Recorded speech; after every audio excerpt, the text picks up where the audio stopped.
روزے دار کے لیے بہت ساری چیزیں ایسی ہیں جن کے کرنے سے روزہ نہیں ٹوٹتا، اور بہت ساری چیزیں ایسی ہیں جن کے کرنے سے روزہ ٹوٹ جاتا ہے۔ تو وہ چیزیں جن کے کرنے سے روزہ نہیں ٹوٹتا، میں بطور مثال آپ کے سامنے بیان کرنا چاہتا ہوں کہ اگر کوئی بندہ خشک مسواک کرتا ہے تو اس سے روزہ نہیں ٹوٹتا، سرما لگا لیتا ہے تو اس سے روزہ نہیں ٹوٹتا،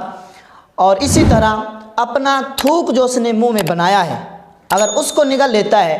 تو اس سے بھی روزہ نہیں ٹوٹتا۔ لیکن ایک صورت حال ایسی ہے کہ جس میں اپنا تھوک نگلنے سے بھی روزہ ٹوٹ جاتا ہے، تو وہ صورت حال یہ ہے کہ اگر کوئی بندہ اپنا تھوک منہ سے باہر نکال دیتا ہے